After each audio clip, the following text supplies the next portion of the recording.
you? Great to have you, folks. It's Rush Limbaugh, having more fun than a human being should be allowed to have. The Excellence in Broadcasting Network, 800-282-2882, the email address lrushbaugh@eibnet.com. What can you say about a party that boos God and cheers Bill Clinton? What can you say about a party that cheers Bill Clinton and embraces Bill Clinton and anchors, well, never mind, start fantasizing about Clinton doing it with Martians and boos God? Our telephone number, if you want to be on the program, 800-282-2882, the email address lrushbaugh@eibnet.com. So, why all of a sudden are the media lowering expectations? Well, I thought last night, you listened to some in the media, this election's over because of Clinton's speech last night. And yet, the Politico just told you the story. Hadn't given a good speech. Obama hasn't in 4 years. And in his life, he's given 2. That's what they say. 2 good speeches. And New York Times, he's bloodless on the campaign trail. There's a simple reason why this is happening. And it's been months ago that I first advanced the theorem. And it's quite simply this. If they think in mass, collectively, on the left, the Democrat Party, if they think Obama's going to lose, then it's time to throw him overboard and not liberalism. Obama will be the reason they lose, not liberalism, not policy, not ideology. Media is getting bored. There is no excitement commensurate with what happened in 2008 in Denver. Moving this convention indoors, this is a huge deal, folks. This is a huge deal.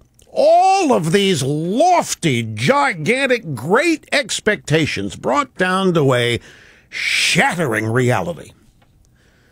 The guy can't fill the stadium anymore. And so we can't blame liberalism for that, and we can't blame his policies. We can't let that stand, so it's got to be his fault. And that's what they'll do if this continues, if they start becoming seriously concerned that he's in big trouble, then you're going to see more of this. Obama bloodless. Not a great communicator anymore. Doesn't give good speeches. Now, 1 week ago in Tampa, before Mitt Romney got out there and made his speech, we had all of these testimonials from people who he had helped that nobody knew about. All the charitable acts, just the good neighbor acts that Mitt Romney had done for people. We had the parents of the 14-year-old with cancer. Any number of examples. And I'm just wondering, are we going to have any of that tonight with Obama? We're going to see people come out and tell us about all the good deeds Obama has done for them. I don't think so. In fact, James Rosen, Fox News, the story right here, my formerly nicotine-stained fingers headline, Obama campaign tonight is not about magic. They're already lowering expectations on Obama's speech. James Rosen writes, President Obama will trade the magic of his 2008 campaign rhetoric for a pragmatic pitch for how he plans to restore economic security to America in his nomination speech tonight. Tonight is not about magic. It's about being pragmatic. It's about the future. An Obama official told Fox News hours before the president was to speak. That's what they're telling everybody in the media. It's not about magic. It's not about the magic. It's about pragmatism. Another broken promise. Daily Mail, UK Daily Mail, headline, Heartbreak after teenaged Obama volunteers rewarded with golden ticket to his speech are now uninvited due to space. This is an aspect of this that you're not going to see covered by local or national American media. They had a lot of people that were rewarded for doing good works for Obama, that they were a golden ticket to the speech. Now There's not room. Do you know there are 15,000 media? There are 5,000 delegates. You got an arena with a capacity of 24,000. There isn't room for all of these invited guests. And I doubt very seriously where the American media will find all these people who were promised seats to watch Obama's speech, who are now being told they can't go. That would ruin things. Can you imagine U.S. media interviewing people sad, disappointed, or angry that they can't get in after they were invited, waving their golden ticket, and then told they can't go? So once again, all of these lofty, bigger-than-life expectations shrunken down to a hard, cold reality. They don't have the people to put in the stadium. Karl Rove has a little bit of information at his website, Polling News and Notes. It's a list of favorability polling numbers at the time of their nomination for president. Ronaldus Magnus was at 60% at his convention in 1984. Bush, 41, was at 57% for his convention in 1992. William Jefferson Blythe Clinton was at 56% approval when he was renominated in 1996. George W. Bush in 2004 was at 54% approval at the time of his nomination. And Barack Hussein Obama, 49%. Obama has the lowest popularity / approval of any recent incumbent at the time of their nomination.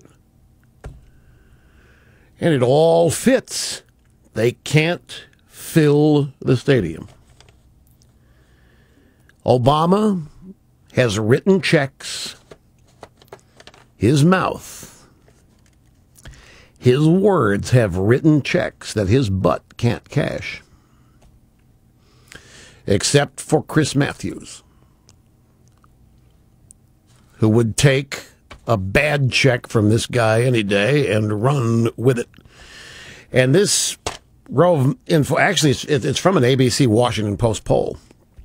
Those are not Rove numbers. Those are numbers from the ABC Washington, which is a devastating poll. We talked about it yesterday. It's the ABC Washington Post poll. Women, Obama is losing ground with women. Huge. Back to the audio sound bites here. Ladies and gentlemen, Howard Dean this morning, CBS this morning, he was on with Charlie Rose, who said this is a close election. So what is it that worries you the most, Howard? I'm not that worried. You think it's over? Well, no, I don't think it's over. You always should worry, otherwise you're not any good at your job if you're a politician. But so what is it you worry about? Some unexpected thing. Hey, Howard, you don't need to wait for something unexpected. There's a lot of stuff staring in your face that ought to make you worried. Gloria Borger, last night, CNN's coverage of Democrat National Convention. Here's the thing about Bill Clinton and what he does so well, which hardly anybody does anymore, is he tells a story. He turned the last 4 years into a compelling story. To put it all in the context of the big story, he said about President Obama, he said, he had it worse than I did. When I came in, we had economic troubles, but he had it worse. And you can't expect him to turn this around as quickly as I did. You've got to have some patience. See, that is exactly what I was talking about. She doesn't get it. Bill Clinton said, I had it worse. Or Obama had it worse than I did. When I came in, we had economic trouble, but Obama's had it worse. You can't expect him to turn it around like I did. Everybody knows Clinton turned it around. Everybody knows Obama hasn't. So Clinton says, hey, he had a little worse than I did, but hey, I turned it around, and this guy hasn't. It'd be unfair for you to think that. It'd be unfair for you to think that. It'd be unfair to say it. I know you're thinking it. I wish you weren't thinking it. We all know it's true. I don't care how bad he's had it. I had it bad, too. He may have had a little bit worse than I did, but I turned it around, and he didn't. You all wish I was president, not him, right? That's the message. I know this guy, folks. Don't dispute me. Don't doubt me on this. That's what he knows that's what those people are thinking. Here's Cokie Roberts on ABC's coverage at a Democrat National Convention. This was after Sandra Fluck's speech. I have never seen a Democratic convention like this. These people, I am looking at them all. They are just sitting in their chairs, listening to the speakers. They are rapt. They are clapping for people you've absolutely never heard of and getting very excited. Right now, Sandra Fluck, the young woman who got in trouble with talking about contraception at Georgetown Law School, she's now talking, and listen to them. They are just incredibly fired up. When the former president, comes out, it is going to be a moment like no moment you've seen. Let me tell you what really happened. When that speech was finished, that's when they went up to the round table at Fox. And that's when Joe Trippi really wished he wasn't there to have to comment. Joe Trippi said, yeah, it's a little flat tonight compared to last night. But, you can't win every night, Brett. Granted, it's a little flat. Cokie, people were sitting there rapt. They were bored. And a lot of them are saying, how the hell does this happen at 10 o'clock? I thought this was supposed to happen at 9 o'clock. What happened here?